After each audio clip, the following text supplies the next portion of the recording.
This is the Meetinghouse with Dwight A. Moody. News, reviews, commentary, and conversation on religion and American life. Now, here is Dr. Moody.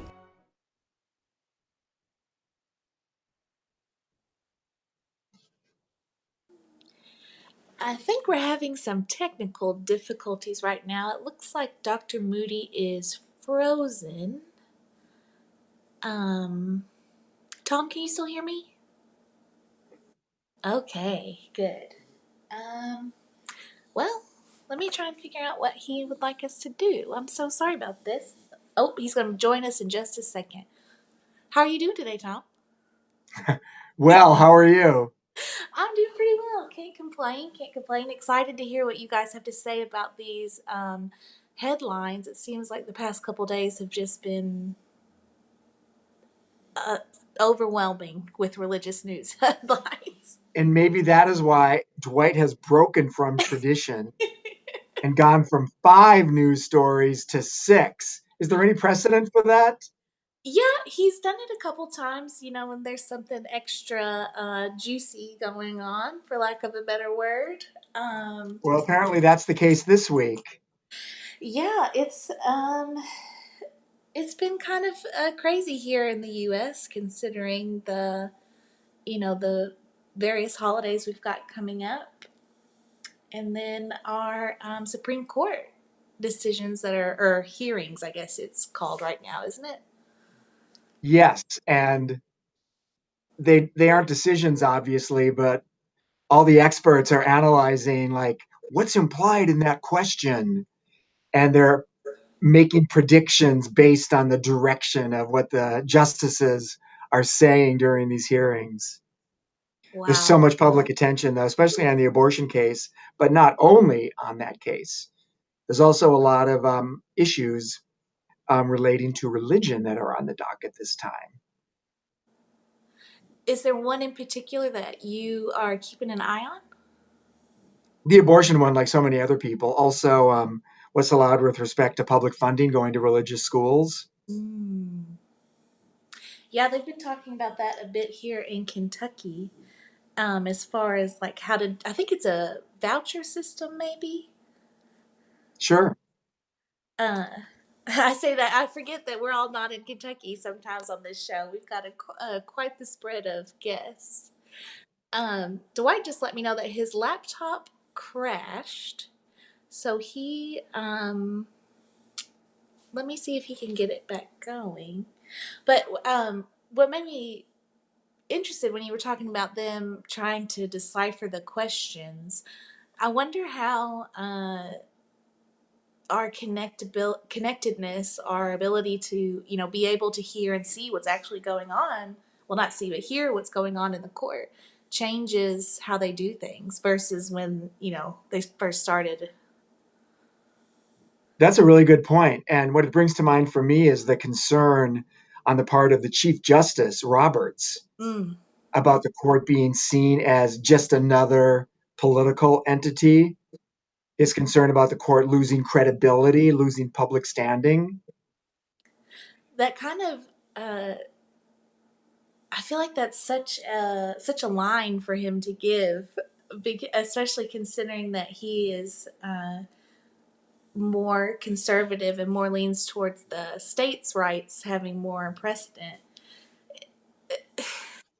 It's been wild to watch how they dodge and weave and paint these stories, because it feels like, as Americans, we've got, the judicial system and these pillars that keep us going as a country, that hold us up, right? And he's really, in that sense, calling that all of that structure into question when he says things like that. Well, one institution after another has fallen into public distrust Mm. over the decades.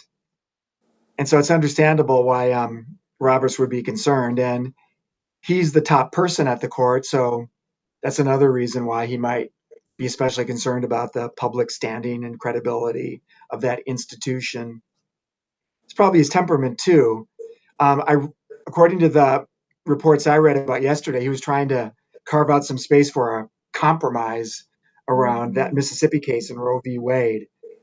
There were no takers, apparently. Oof. Yeah, I mean, I feel like abortion is has been such a, top five issue, so to speak, in America for so long. I wonder if we're ever going to get to a place or get to some kind of settlement on it with our, being a country founded on Christianity and what that implies for our judicial system.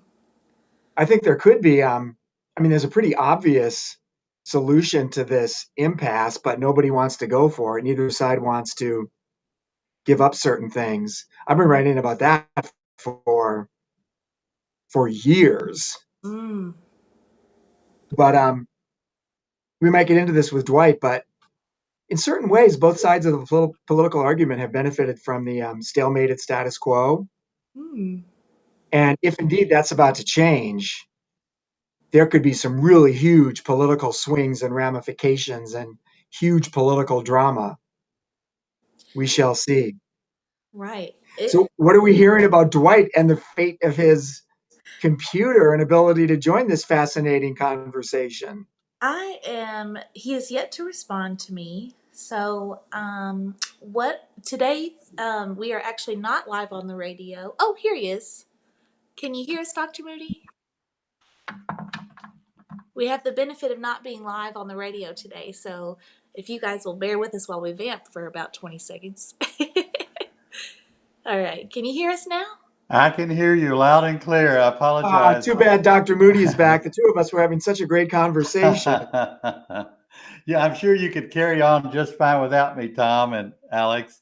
I don't know what happened, but my computer crashed and took everything with it. So it's good to be back. And I welcome everybody, and Tom especially, Tom Krattenmaker, the Director of Public Relations for Yale Divinity School in New Haven, Connecticut, my longtime friend and occasional partner here in the Meetinghouse.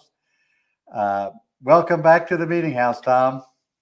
Thanks, Dwight, or Dr. Moody. Looking forward to breaking down the news with you again, and I know you have a lot of it. Well, it's been a wonderful week of stories and the stuff going on just every day. I have 6 stories today. This time, so obviously it is a big news week. It is. Normally a big you news have 5.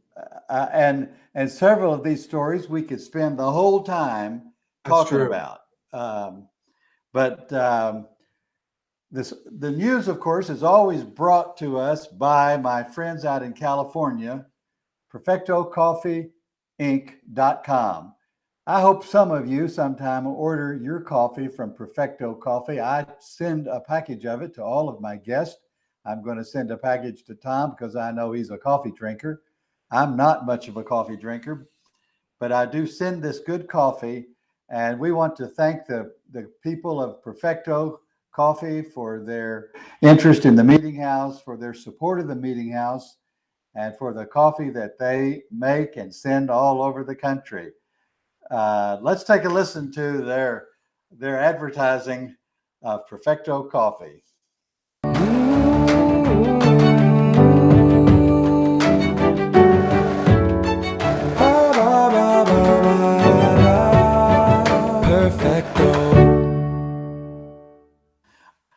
I love that little jingle, and I love that short little video, but we're going to start not in the United States, but in Paris, France, because this is a global story. The French state and religious authorities have released information about the renovation of the Notre Dame Cathedral. It's 850 years old and has become one of the most iconic and influential structures in global Christianity. You will remember that 2 years ago, in the spring of 2019, it suffered a devastating fire that they determined later was accidental. Designs are calling for the modernization of lighting and seating and the use of modern technology to present and interpret the religious art throughout the building. A spokesperson for the foundation, which is directing and funding the operation, said that the intent is, quote, to make the cathedral and Christianity accessible to those not raised in a Christian society. Critics, though, have called the project a woke theme park, influenced more by Disney than the church. Though owned by the state, that is, by the government of France since the Revolution, the cathedral annually hosts 2,400 masses. It is a structure of the Roman Catholic Church, and 150 concerts. It is a major tourist attraction and is scheduled to be ready in some sense for the 2024 Summer Olympics. Tom, have you ever been to France and seen the Notre Dame Cathedral? Yes, I have, and I was going to ask you exactly the same question. No, I was there many, many years ago, and it was a memorable experience. I was very impressed by it, and it's really stuck in my memory. What about you? No, I have not been to France, period, or to Paris, or to the cathedral. It is on my to-do list, and maybe we should get up a tour group, Tom, and after it's renovated, and take a group of people over there. Yeah, and as part of that, we should definitely go to Normandy, the site of the D-Day landing. But that's a whole other story, a very Yes, solemn one. it's a very solemn one, and I'm interested. I want to say that I read about this through an article posted on the website called getreligion.com. And this is a website that was launched and hosted by conservative religious people whom I know and communicate with, who are frustrated in the way that the secular media especially treats religion in public life and ignores so many stories. And so they picked up this story about the renovation and wrote a strong critique of it. And using this phrase that they're using Disney-like approaches to the renovation. I doubt that is, I'm sure that's not the whole story, but why wouldn't we use modern technology? That was my thought exactly, Dwight. It's going to have to be. You know, the old places. I remember when our congregation, our sanctuary in Owensboro, Kentucky, where I was the pastor for 6 years, was crushed by a tornado. It picked up the bell tower and flung it right through the ceiling of the sanctuary. Well, in the renovation, they put in new modern lighting, new modern sound systems, as well as restoring all of the original woodwork and redoing all the pews. So it was a mixture of the old and the new. Surely that's what they need to do at Notre Dame, don't you think?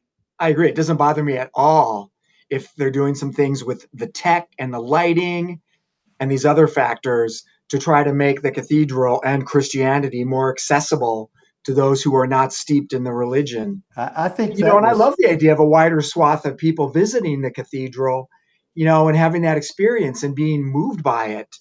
And did they say it was going to be a woke that's the theme park? word. Don't get me started on the way so many people use woke in a I know. negative way right now as a way You to know, demean things. yes, as a way to demean it. I'm sure the renovations have nothing to do with woke culture in the United States, but it's just a way of tagging it in a negative way.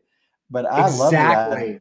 I love the idea of trying to present the Christian message and the Christian heritage of France and of the whole world in a fresh and creative and inventive and technologically sophisticated way. I wish we could do that in all the churches.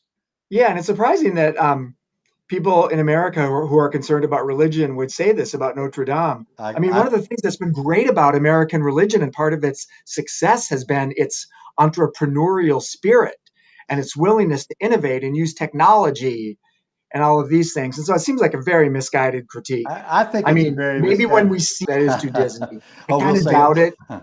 We should remain, I guess, a little bit skeptical, but come on. You know, I've read a bunch of articles on it in preparing for this, and although they hope some of it will be ready in time for the Summer Olympics in 2024, they really anticipate that the complete reconstruction will take a decade or two. to rebuild. They have That long, wow. They have cut down 1,000 oak trees from forests all around France to provide the wood to rebuild the roof and other parts of it. And I dare say it's something that French people, religious and not, are going to be very proud of. And people all over the world are going to flock to Notre Dame over the next decade to see it, I suspect. Well, I hope that project goes well. It's a beautiful cathedral. It is. And maybe you and I can get over there and take some people with us. All right, let's do it. Okay, the next story is from New York City, a great place where I have been many times. And of course, you've been many times. Popular and honored journalist Jonathan Merritt preached a sermon on Sunday, November the 11th at the Good Shepherd Church of New York City, where he is a member and serves as a lay elder. This would not have been newsworthy, although it is a stellar sermon, and I recommend it. I encourage everybody to go watch it. And it's in a gorgeous building, an old building, a very traditional building, a wonderful service of worship with excellent musicians. But his proud father, a longtime friend of mine, Dr. James Merritt of Atlanta, Georgia, tweaked a link to it and encouraged people to listen. The problem is Dr. Merritt, the senior, a leading megachurch pastor in the Southern Baptist Convention, and Merritt, the junior, not so evangelical as his dad, and out of the closet since 9 years ago. The tweet from the elder Merritt stirred up quite the buzz with leaders of the conservative side of the Southern Baptist Convention, called the Conservative Baptist Network. They've launched and reinvigorated their attack on the Southern Baptist establishment, which includes, in this sense, James Merritt. James Merritt had to resign as an adjunct faculty member from a Southern Baptist seminary here in North Carolina. This is a terrible story. I hate to report it. Dr. Merritt, the senior, is a longtime friend of mine. He was my guest in the Meetinghouse back in May. Yes, he is a conservative preacher, two-time president of the Southern Baptist Convention, but he's got a son that has found his own voice, gone his own way, and achieved remarkable success in journalism. You know young Jonathan Merritt, don't you? Yeah, I'm like you. I'm really, really bothered by these attacks against Dr. Merritt, the elder Merritt. It's crazy. They're behaving as though he murdered someone or Yes. committed some horrible, horrible sin. As you pointed out, Dwight, I do know Jonathan Merritt and consider him a friend, and I think the world of him. He's a really, really, really good person, an excellent journalist and preacher, extremely well-informed theologically, very responsible guy. I'm proud to know him. He and I have even co-presented together at a conference one time. And he's a key figure in my 2013 book, The Evangelicals You Don't Know. I did not know about this incident with his father's tweet. And hello, a father tweeting with pride about his son. As you pointed out to me, Dwight, the sermon had nothing to do with homosexuality. He's just saying that I'm proud of my son and the sermon. And for him to be attacked that way. It's terrible. And, apparently, the elder Merritt had to resign his adjunct faculty position. Yeah. Yes. This is also crazy. It is crazy. I listened to the whole sermon. It is a terrific sermon. I posted it on my Facebook page and commented about it and encouraged all of my network to watch the sermon. I wish I could preach a sermon like that. I wish I could write a sermon like that. It is such a wonderful text and wonderful sermon about Christianity and about how Christ is always coming again into the chaos of our worlds as they collapse. It is a terrific sermon. And for the conservatives, of course, they're just using it to further their agenda. As you know, I attended the Southern Baptist Convention. this last summer. As a journalist, it was my first time to get media credentials. And a lot of it was new to me, but it was a pretty dramatic meeting. The man who leads this campaign against Dr. Merritt was a candidate for the presidency of the SBC and got beat by a relatively secondary figure, a man down in Mobile, Alabama, whose ministry is racial reconciliation, that he has not been involved in all this culture war stuff, but he is involved in building bridges between the white evangelical community and the black evangelical community. And he got elected. Dr. Litton, Ed Litton, I met him and talked with him. He's a good man. I'd like to have him on in the Meetinghouse. I told him that. But these people are trying to stir up trouble in the Southern Baptist Convention, and they're using this little event in New York City of Jonathan Merritt preaching the sermon and his dad commending his own son as a preacher of the gospel in a terrible way. And it is the ugliest of ugliness in the Southern Baptist Convention. I resent it. I wrote Dr. Merritt last night and assured him of my support, and he wrote back immediately. It's terrible. This is the kind of thing that makes many of us want to say, well, if that's what it means to be a Christian, count me out. Well, exactly. Because as you pointed out, it's very, very ugly behavior, and supposedly by these men of God. Yes, it is and a terrible thing. It's hard to script a bigger turnoff. I know, but it makes me want to go to church in New York City at the Good Shepherd Church. That's what it made me want to do.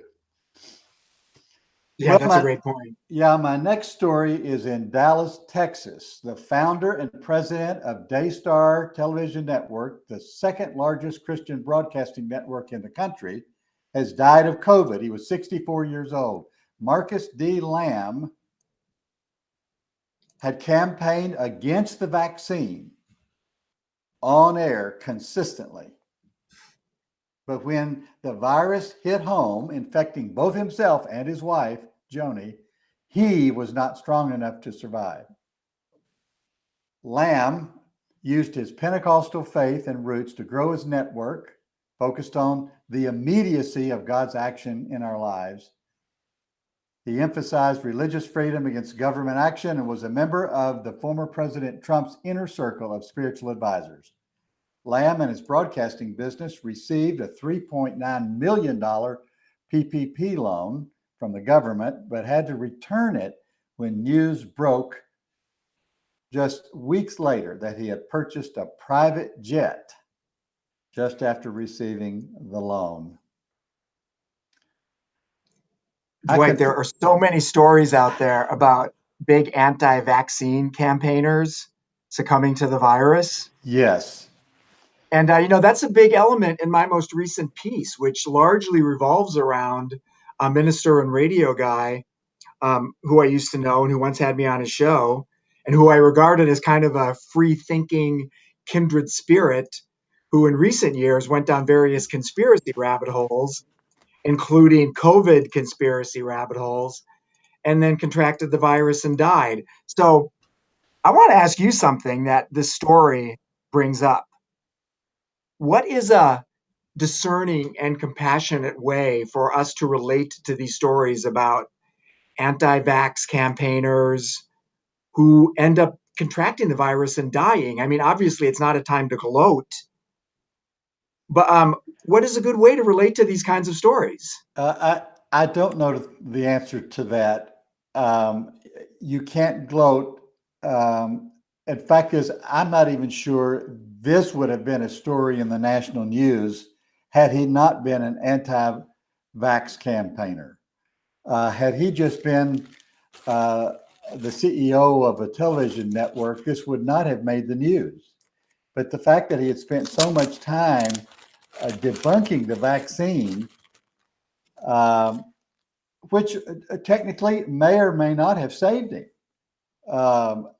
because sometimes people with the vaccine do catch the virus and succumb to it. But I don't know how to answer it. Certainly with sympathy, I'm And just sympathy for the sad family. that anybody dies now from this thing. But there are people all over who refuse to take the vaccine, and they are endangering themselves. They are endangering everybody. I can tell you how it troubles me as a pastor in this way. I have people in my small congregation who don't want to get vaccinated, who have not gotten vaccinated. And yet we have a protocol in our congregation, a small church down here in Hendersonville, North Carolina, that we want people who come in our sanctuary to be vaccinated. But it's created a pastoral dilemma for me, and I'm sure many others. We don't want to treat the unvaccinated as modern lepers. Oh, that's a good point. Yeah. That you can't touch, you can't minister to, you can't be with, that you can't worship with. It is a very much a dilemma.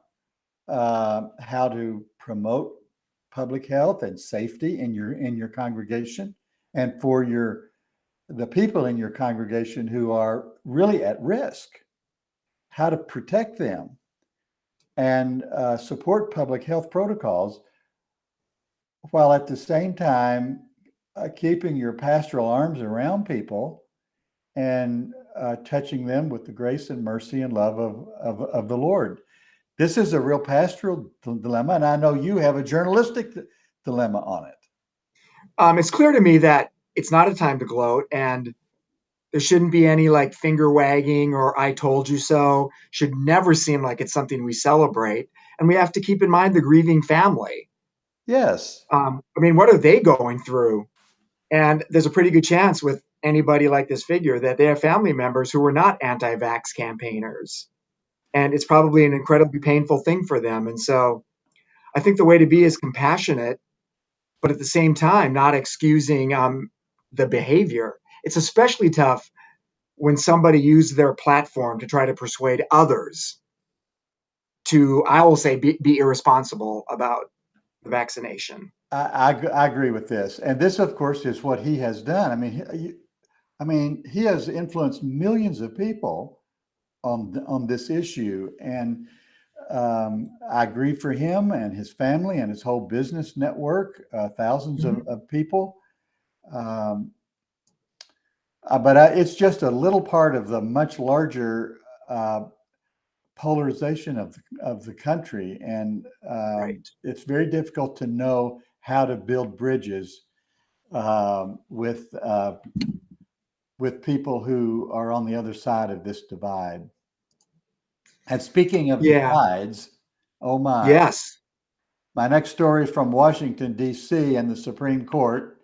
They heard arguments yesterday in the most anticipated court case in years. The issue is abortion.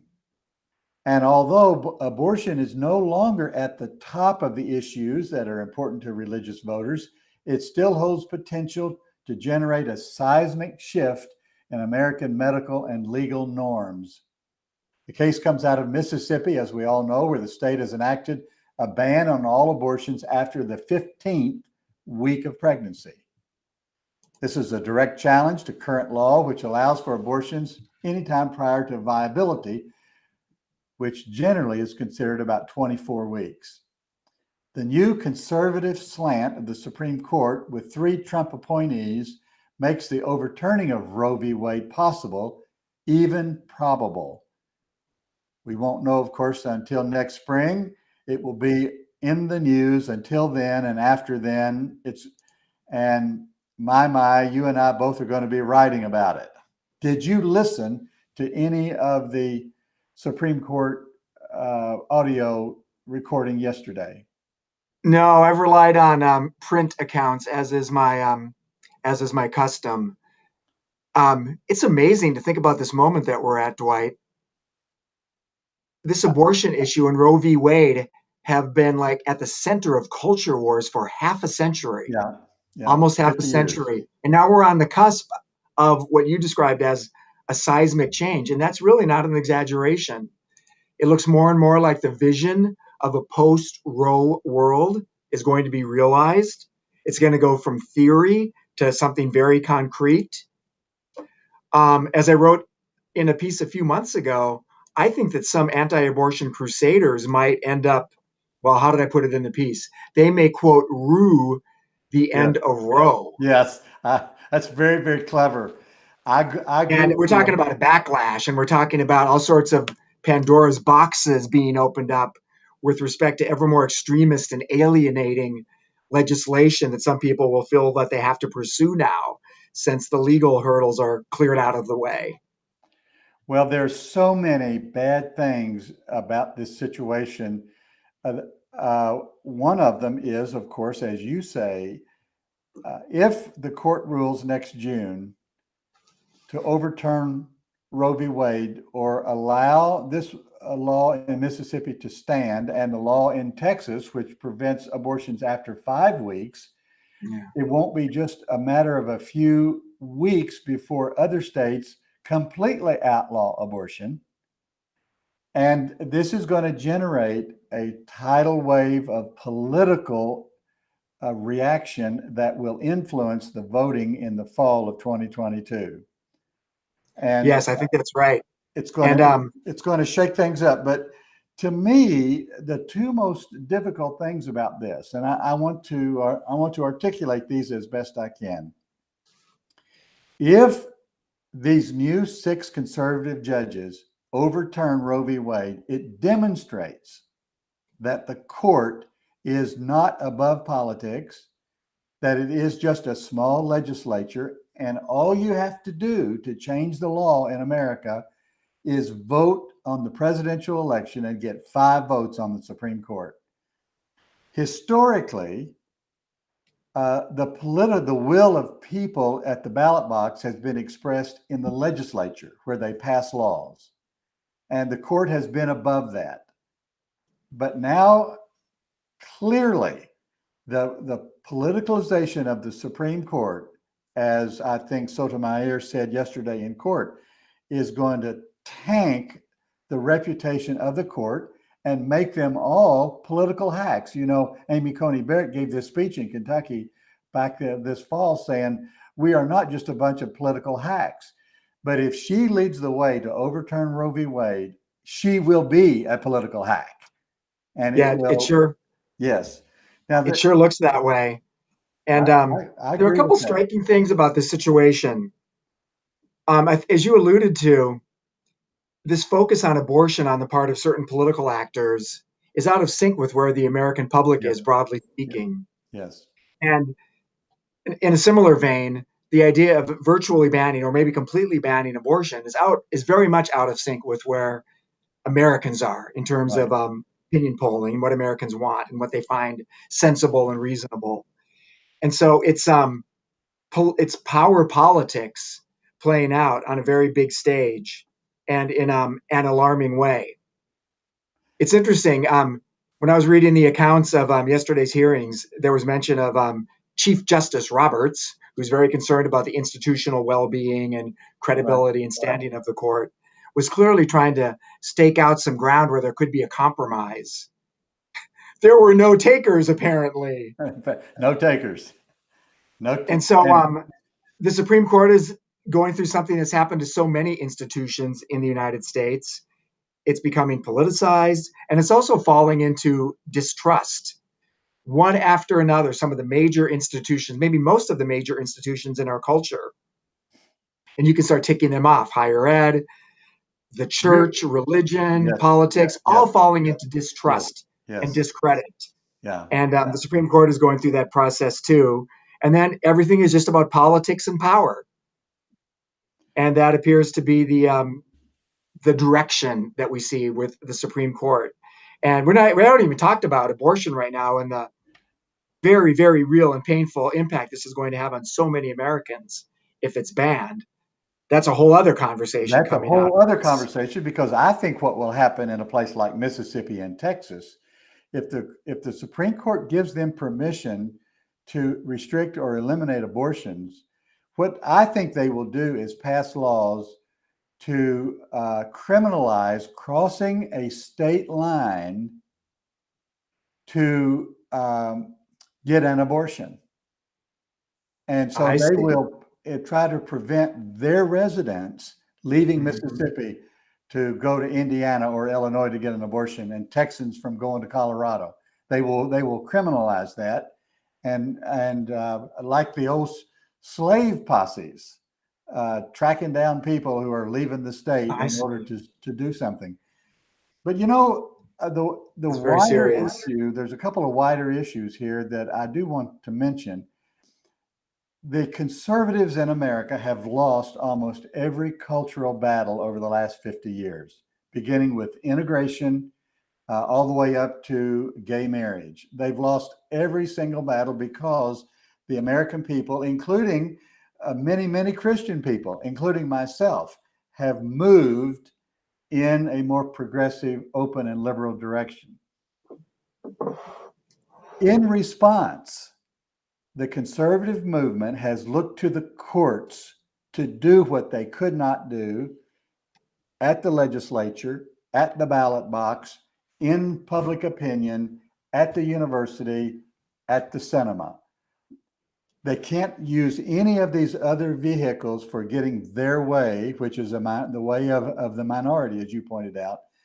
And they've turned to the courts and the Supreme Court in a last-ditch effort to put a stop to the direction that the country is going. And of course, it's going to fail.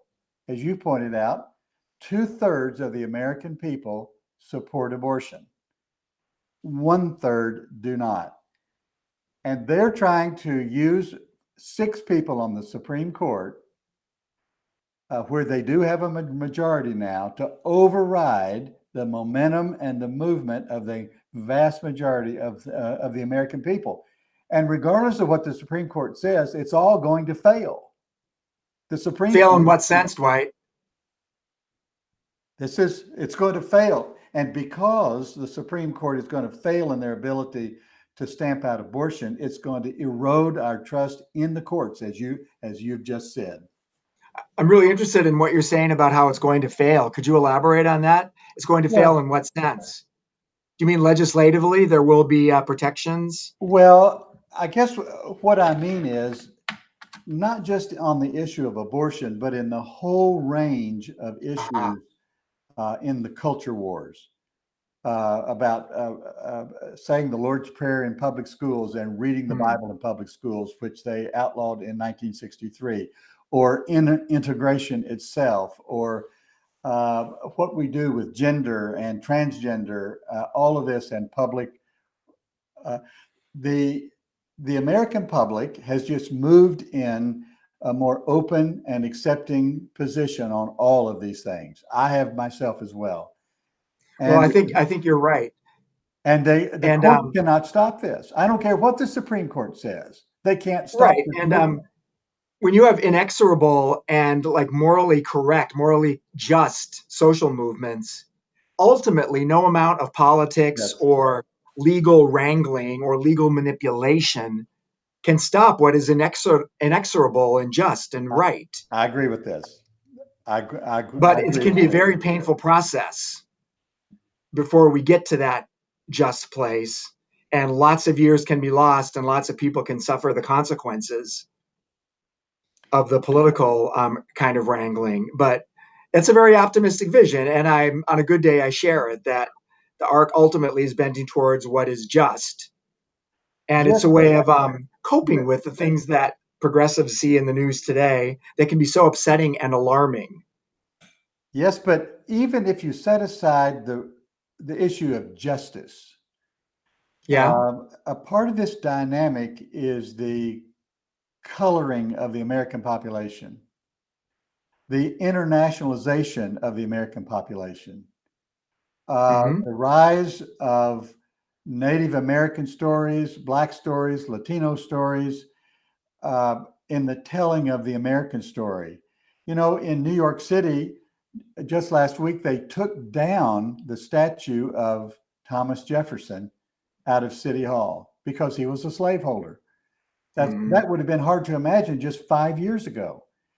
Oh, absolutely. But this movement toward the globalization of the United States and the pluralization of our population, ethnically, religiously, ideologically, politically, this is the movement that cannot be stopped. This is part of the movement that the conservatives are trying to stop. And the issue of abortion is just one little piece of this broader issue. And, a guest that I had in the Meetinghouse a year ago, Robert P. Jones, who wrote the book, The End of White Christian America, summarizes what I'm talking about as much as anything. Not all of the rulings of the Supreme Court can stop this movement toward the end of white Christian America.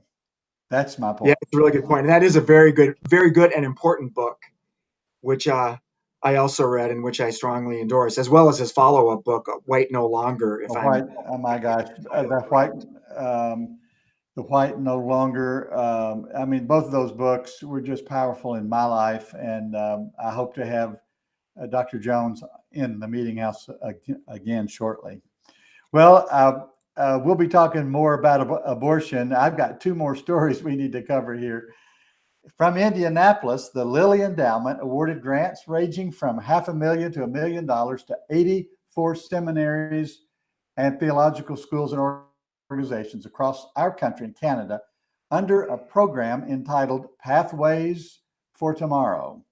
This is the second phase in this program. The first, they provided $50,000 planning grants to 234 schools earlier this year. The third phase, which will be announced next year, will provide even larger grants to collaborative projects among these schools. All of these grants are directed toward assisting these schools to better prepare leadership for Christian congregations in this period of rapid social change and struggle. Those receiving these grants cover the wide spectrum of Christian traditions in the United States and Canada, including Protestant, Catholic, liberal, and conservative, including, I might add, a Southern Baptist school. The endowment was established in 1937 by the Eli Lilly family of the pharmaceutical company in Indianapolis. It grants money to nonprofit entities in three divisions: religion, education, and community development. One of the first things I noted when I read through this list, Tom, of these 84 schools is the absence of a very famous school. But that very famous school that I think you're alluding to has a Lilly grant under a very similar program, which we can talk about. Well, but I did note that Yale was not on this list. Now they may be involved in a... Yeah, we're on another list that's very similar, and we're very grateful to Lilly for that support and what it's allowing us to do with churches in our area.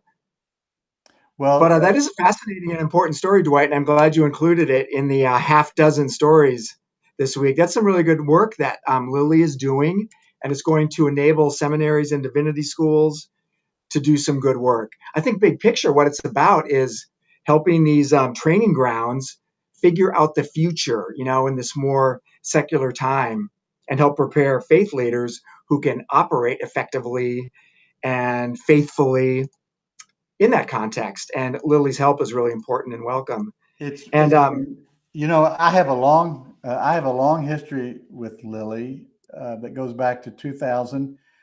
When I was the dean of the chapel at Georgetown College, we were one of 88 schools that received a $2 million grant and then a $500,000 addition in a program that I administered.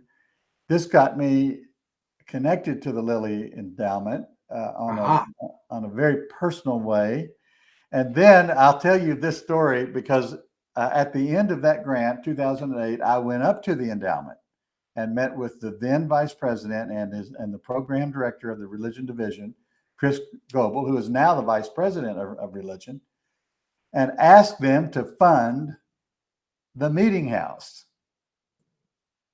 But here's what happened. In the small talk leading up to my proposal, which I never got to, we got to talking about other things, including preaching and how ministerial students, there was a steep decline in the interest of preaching among ministerial students.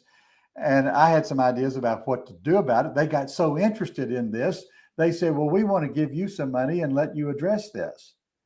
And rather than I think I know where you're going with this. Yes. So they gave me all this money, millions of dollars. And so for the next 10 years, I worked in this, the Academy of Preachers, which was an organization that I envisioned and designed and launched and led for almost a decade. And as So soon as I want to make sure that you and your listeners know that Yale Divinity School is not being shut out. So YDS is using a Lilly grant, different grant programs, same general idea to help churches find dynamic new approaches to congregational life and community engagement in this changed context that we live in. And so that's something that we're working on at YDS with Lily's help. And as part of this other bigger project that's really fascinating to me, and that's sort of redefining what ministry, quote unquote, ministry looks like and how it operates in the future and how it can operate outside of church walls. Tom, one of the most interesting things that I became aware of in my work with Lily is the large numbers of seminary students who do not want to go into church work. They want to go into nonprofit work. They want to start their own nonprofit work. And in some ways, this parallels the attitude of lay people who are leaving the congregation by the millions, researchers tell us, but they're finding meaning and service and operation and sacrificial work in other organizations, in other institutions, in other ways. And is that not ministry? It is ministry. It is ministry. We don't know how this is going to shake up the church and shake up Christianity in the long haul, but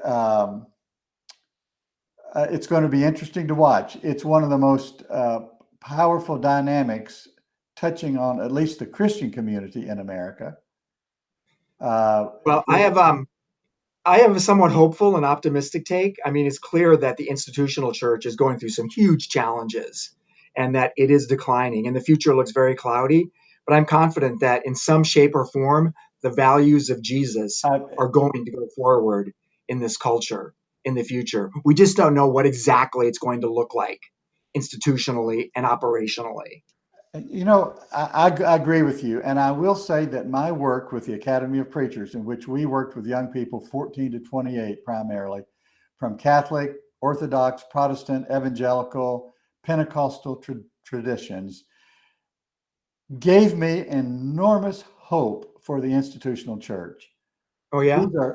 These are talented, dynamic, thoughtful, intelligent, committed young people all across the board, liberal, conservative, black, white, male, females, gay and straight, and that are pouring into the church and are leaders now all over the country. And this gives me hope for the institutional church, even though it's going through the dramatic changes like you are describing right now. Right. But we'll have to watch all of that, and we'll report on round 3 of this particular Pathways Lilly grant when they release, I think next June, late June, when they release these bigger grants. We'll see who is involved in that. My last story today is really 2 large global festivals that are going on. Christians launched the Advent season this past Sunday with the lighting of the Candle of Hope. I was not in my church, which we have a picture of here. Our preacher sitting there in the pulpit chair with all of our decorations. including the Advent candles. They lit the candle of hope. I watched it on the live stream.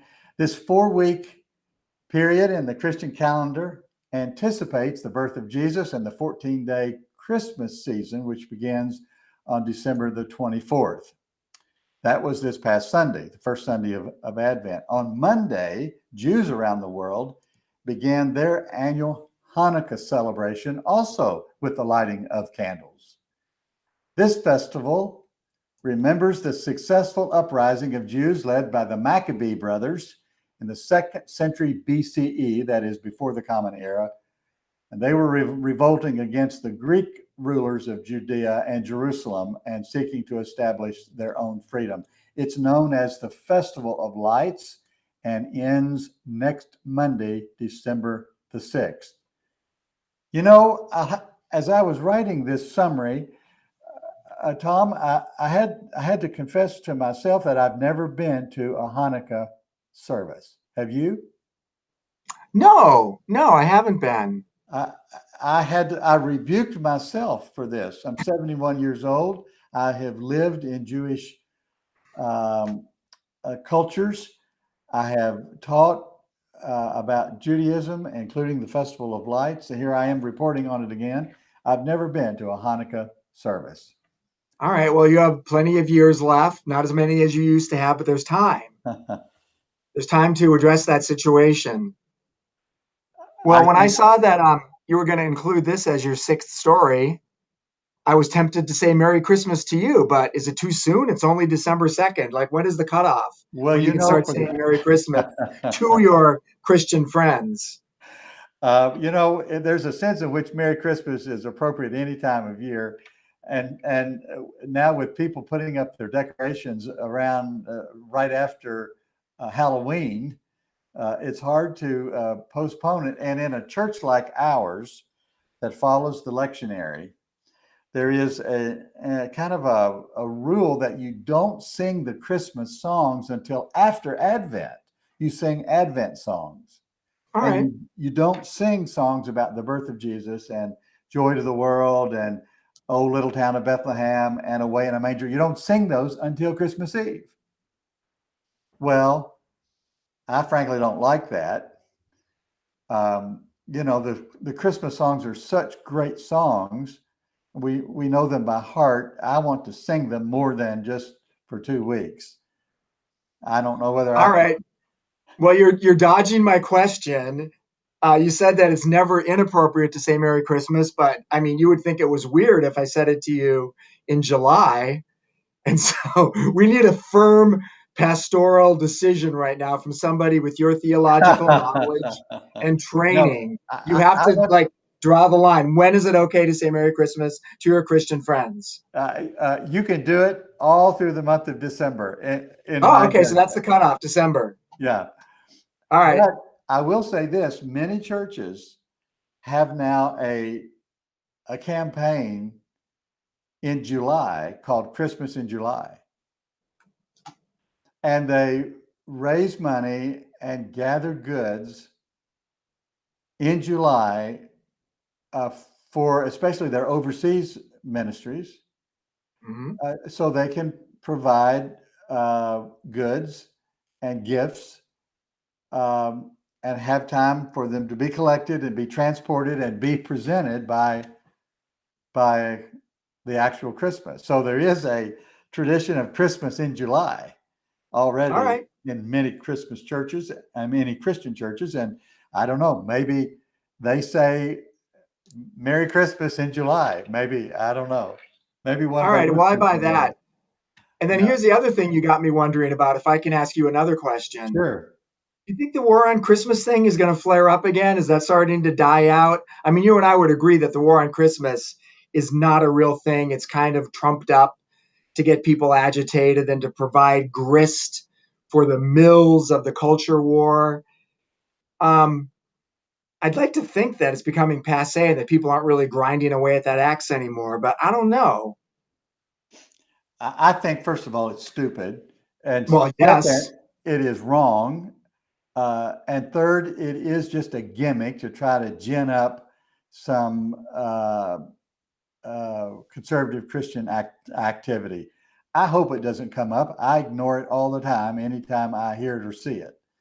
And I just discount it. Well, ignoring it, that would be better. I mean, sometimes I notice it and I still get upset by it, but it doesn't deserve that kind of serious attention, and it doesn't deserve my, space in my limited amount of like thought time, space for angry, upset. It's nonsense. So you're motivating me to say that I'm just going to be above that. I'm not going to react to it. Sure. I do want to conclude our conversation today. I want to thank you for being with me again in the Meeting House for this lively conversation about these 6 interesting stories. But I have a little video about Hanukkah that I want to show before the end of the show today. So I want to say goodbye to you, Tom, and I want to welcome everybody to watch this little video. It's about 3 minutes. It's a wonderful and inspirational video about the meaning of Hanukkah. Let's roll it. Have you ever experienced a miracle? I'm talking about the kind of earth-shattering miracles of the Bible, where God bends the rules of nature and the sun stands still.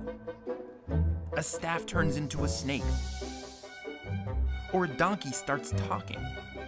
Has that ever happened to you? Have you ever heard from a prophet, someone who actually talks to God? There was a time in our history when miracles happened and prophets walked among us. The entire Bible takes this as a given. But at some point, that all stopped. The rules of the game changed. God stopped talking to us, and there were no more miracles. It was in this new age of divine silence that the Hanukkah story took place. When the Greeks invaded Israel, it was a time of uncertainty. We had no way of knowing if God was with us anymore. The Greeks banned Torah study and Jewish practice. They placed idols in our holy temple. It seemed as though God had turned his back on us. We were left to face a spiritual crisis all on our own, and we were groping in the dark. But the Maccabees decided to stand up for their beliefs. They rebelled against the Greeks, and something very strange started to happen. They began to win, defeating armies many times their size. Their victory was great, to be sure, but God was still silent. Had God helped them achieve their victory, or was it just a fluke? Did God care about their trivial battle? Was their victory meaningful to him? Despite their uncertainty, the Maccabees were determined to rekindle the Jewish people's relationship with God. They rededicated the temple and lit the menorah with just a small bit of oil, certain that it would go out by tomorrow. But when they came back the next day, they saw that it was still burning. And this happened again and again. For 8 straight days, the light would not go out. It was a miracle from God. The impact of this miracle might seem trivial. It didn't save us from our enemies or cause us to win the war. But its message wasn't trivial at all. After all that we'd been through, this miracle showed us that we weren't alone. God broke his own rules and reached across the silence to show us that he was still with us. That message is certainly worth celebrating, and it's a message that we desperately need to hear. Because the age of darkness didn't go away, it continues in our day. We don't see prophets or open miracles around us. We don't have a direct line to God. But we have the lights of Hanukkah, the miracle that reminds us that even if God is silent, he is still here with us. This Hanukkah, as we light candles in our homes, surrounded by our family and our loved ones, can we catch a glimpse of the hidden miracles in our lives? Can we see a bit of light that continues to shine longer and brighter than we thought it would? Lighting the Hanukkah candles is our way of connecting to those miracles, of remembering that we're not alone, that even in the darkness, there is always a little bit of light that's still shining. Thank you for joining us in the Meeting House today. Go to the website to read the commentary that I didn't have time to read at themeetinghouse.net. Join us next week here in the Meeting House for another conversation on religion and American life. I'm Dwight A. Moody. Have a great day.